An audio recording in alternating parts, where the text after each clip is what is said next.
Let anyone with ears listen. If you felt a little confused or uncomfortable as you heard our text being read this morning, you are in good company. Anyone who has really wrestled with this parable will tell you that this short story, including its so-called explanation, is as challenging as they come. In fact, Fred Craddock, one of the best preachers of the 21st century, once said that this was perhaps the hardest, if one of the hardest, if not the hardest parable he's ever had to teach and preach on. So do not be alarmed, basically is what I'm saying. If you're a little confused, a little frustrated, uncertain, if you don't agree, as we deal with this one, those are the correct responses to parables. These feelings are to be expected. In fact, one of my teachers once said that if the wrong reaction to after a parable is to think you've understood it, like you've really understood it. The moment you think you've figured out the parable, you've started to lose its meaning, he would say. Not that they don't have anything to teach us, and we'll get into that in a minute. But if you're feeling a little bit unsure about what exactly the text is trying to say, you're engaging with it the right way. There is some good news, more good news. The whole of it is good news, really. But the good news is also that this is not a parable about hell. Just want to make that clear. This story is not an apocalyptic warning about the grim judgment that awaits bad guys. And this wonderful place that awaits good guys. It's a story about what the kingdom of heaven is like, or maybe what the kingdom of heaven is not like. Because sometimes it's easier to understand what it's like than to understand what it's not like than to understand what it's like.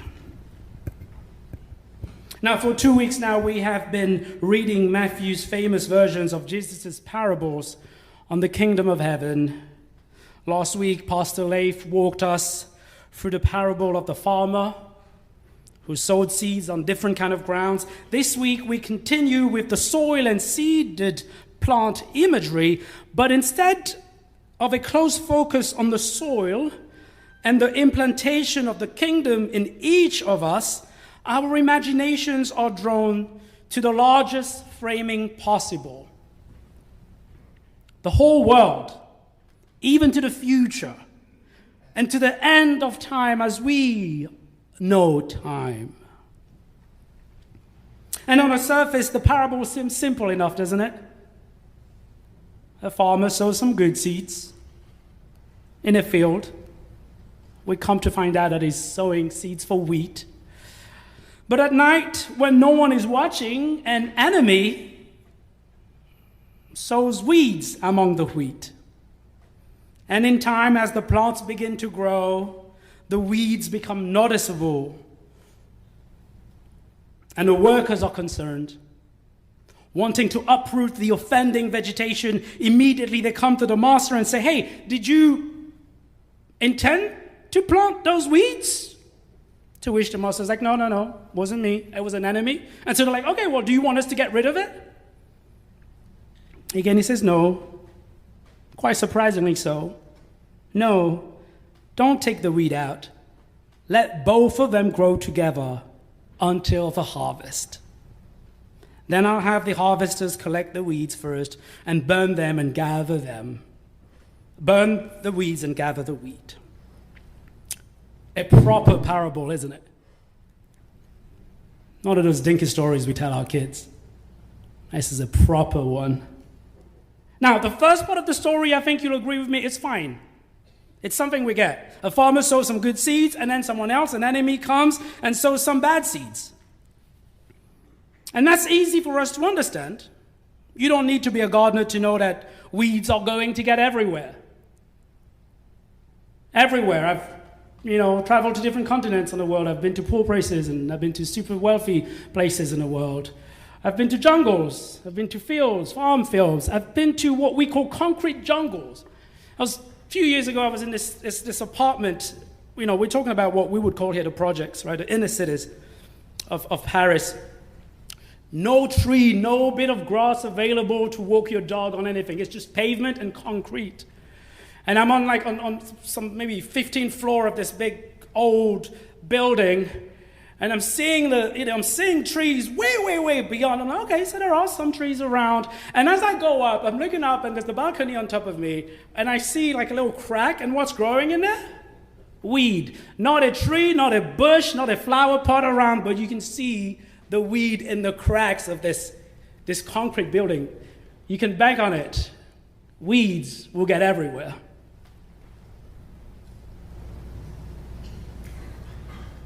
This much is clear in the parable. There are going to be weeds in life. I'm sure some of you can think of some weeds in your life right now. In the words of an old preacher, though there are those in the world, in our neighborhoods, in our churches, who do not fit, who we may not want, they do not contribute, they do not help, they do not share, they just drag everyone down. They just take. They crowd over what is good, they dilute what is meaningful, they poison the well or the flower pot.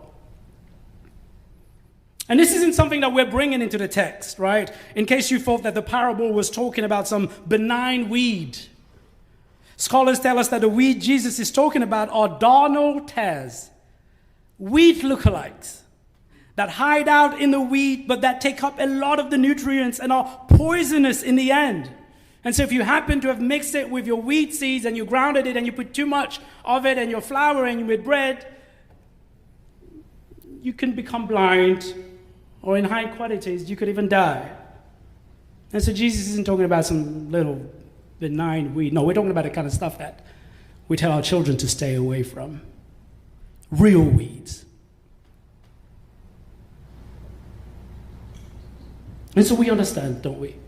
We understand why the servants would say, Master, let us take the weed out before it's too late. Just a little bit of background.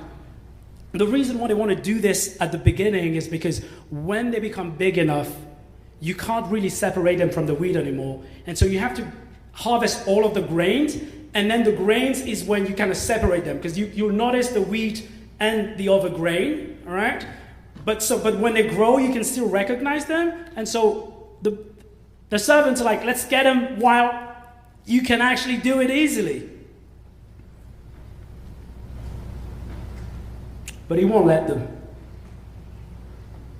Deal with it early, uproot the weeds now before the harvest. The master says, no, let it grow with the wheat. And so committees are appointed. Facebook groups are formed to eradicate the weeds. Pack their things up and send them home, reads a banner. I was invited at a school board meeting once. Sad day. I was just starting as a pastor. I guess my senior pastor didn't want to do it and just send me to these things that he didn't want to go. And we're voting on the expulsion of two 15-year-old students. All their friends, all their community, they've been at that school since they could go to this school. A boy and a girl, boyfriend and girlfriends, caught at the back of some bus, doing what they shouldn't be doing, I guess. And now they're getting expelled from the school. We cannot have them stay in this school, said one of the board members. What kind of examples are we setting for the other students? Someone else chimed in, yeah, what will people think of our school and our standards, said another, if we allow them to stay? I'm really sorry. I know this is not an easy decision, but we have to make it. They both need to go. High school students, take the weeds out.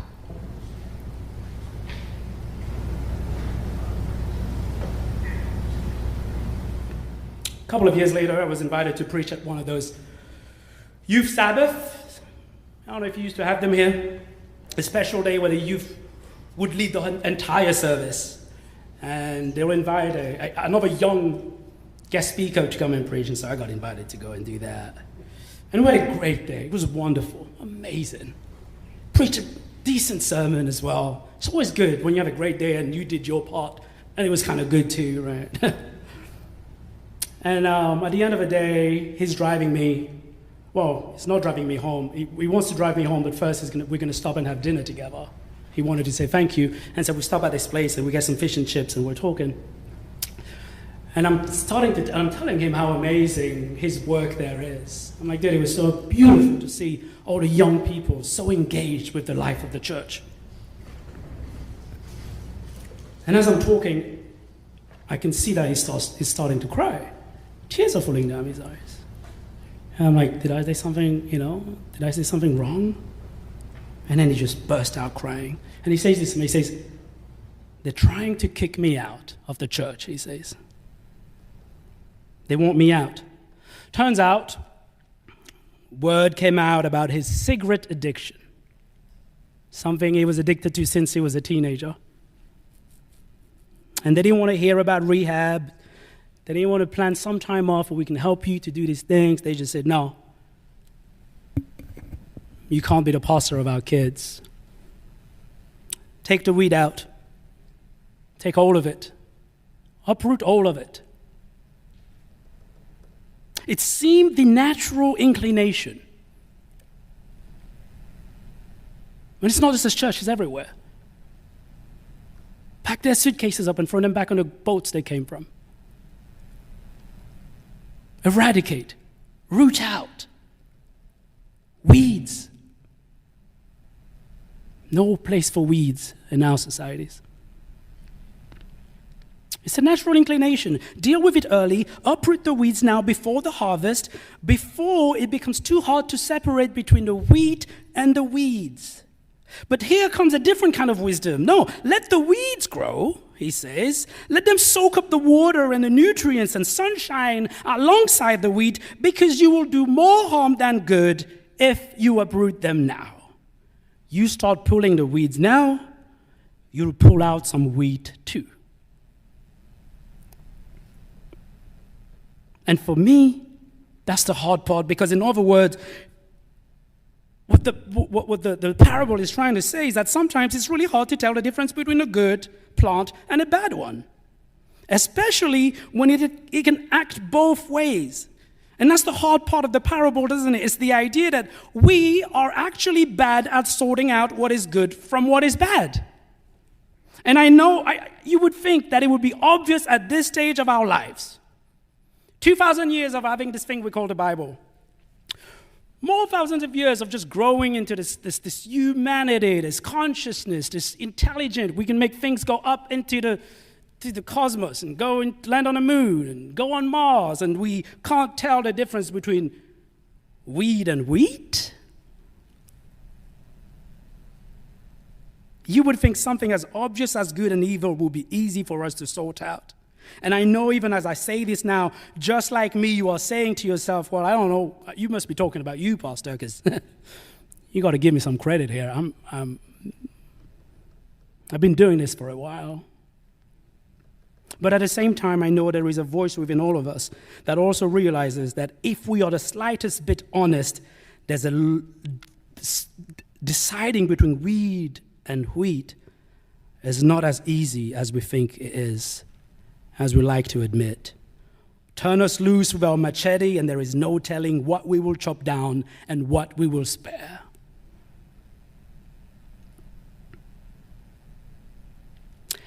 In the fall of 2020, my wife and I moved back to Portland for the second time. We liked it so much the first time we wanted to go back. And we moved in the winter, and so we couldn't tell much about the place that we were living at. We had a little house with a yard. And whoever lived there before had spread some mulch over the yard. And so I wasn't sure what was growing. But it's winter, you don't try to grow anything in the winter. And so I let it sit. But in the spring, things started surfacing. And by summer, we had this beautiful, wild, and diverse front yard. I'm talking about just everything that you can imagine was growing there. It was beautiful. I didn't touch it.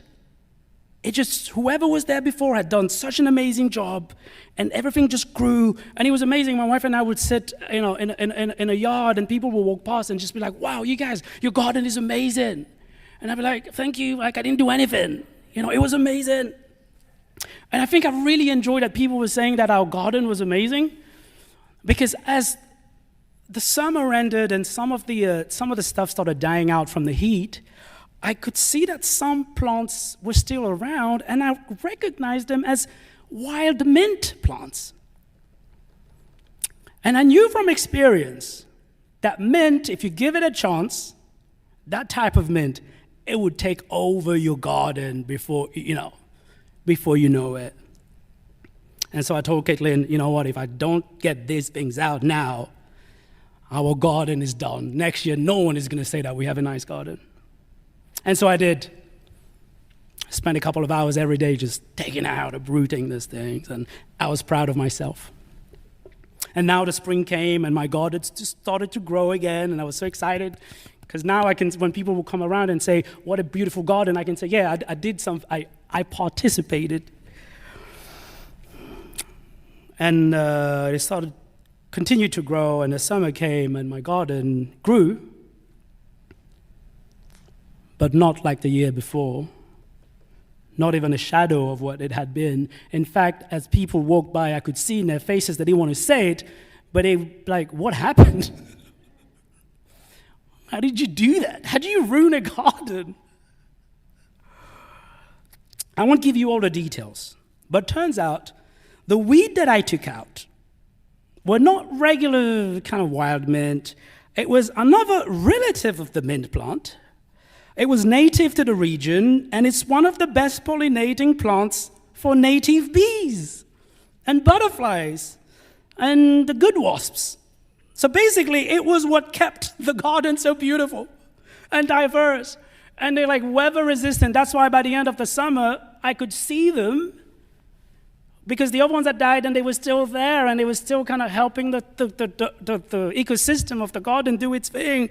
And obviously, the wise person that I am, super intelligent, went over and just like trying to better this thing. And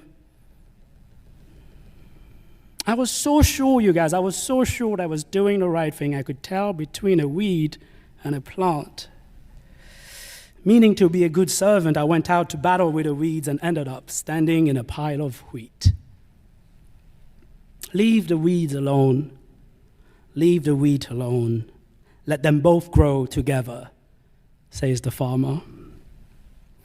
I don't want to over-explain the parable this morning. I've become wise enough to know that parables are not meant to be overly prescriptive, but a parable has something important to teach us. That's why these stories have survived all these years. They are roomy enough to hold so many possibilities, so many possible ways of understanding who God is and how God engages with our world. And so I do have a couple of things I think we could learn from this parable this morning. The first one is that the kingdom of heaven is a mixed bag. If the writers were writing this today, they would say, the kingdom of heaven is a mixed bag. The bad is mixed in with the good. Augustine had a word for that. Corpus permixtum, a mixed body. And although he meant it primarily about the church, that the church was a mixture of the mixed body of good and bad, I think it's a good description of the world in general. And also a good description of the human person. We, you and I, are also corpus permixtum, a mixed bag. Each of us is some mixture of wheat and weed, of holy and unholy, of potentially fruitful and potentially destructive. And we have to learn to be okay with that. to accept and forgive this mixed bag of reality in ourselves and in others around us. Because the alternative can and has been fatal. Think of how much violence has been done in our society because people have not wrestled with the weeds that are growing within them. We've got to be okay with that. Doesn't mean that we're okay with being bad. No, we're working on that. But we've got to be okay that there's no such thing as a bag of just weeds or a bag of just wheat. The garden is mixed. Number 2 is that God does not share our appetite for a neat garden. God does not share our anxiety about the corruption of the field. If purging your raised beds of weeds is good practice for gardening, they make for bad kingdom building. Although the bad is bad and needs to be rooted out, I think Matthew's parable let us in on the idea that 1, you and I are often largely unqualified to do so, to do it well anyway, but 2, and more importantly for me, that God is more interested in actual growth than in perfection. To the degree that he is willing to risk the weeds growing and mixing with the wheat, that to get rid of the weeds and in that way, reducing the harvest of wheat.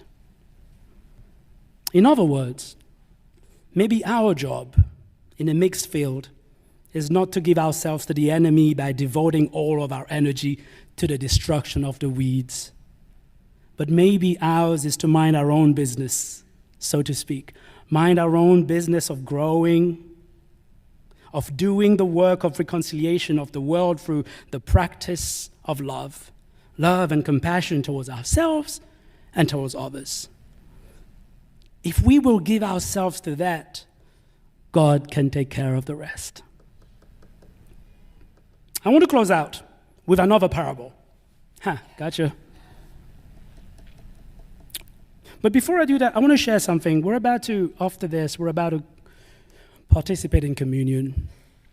And I want to challenge you, as you come up here to the table, or the table comes to you, sit on God's table with the whole of who you are. Come as you are.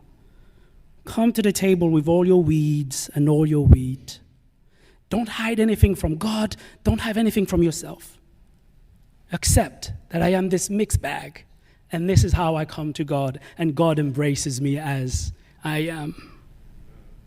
Trust in God's abundance, wisdom, and God's time. Trust in the fruits of God's grace. I think that's the only way to grow in God's field.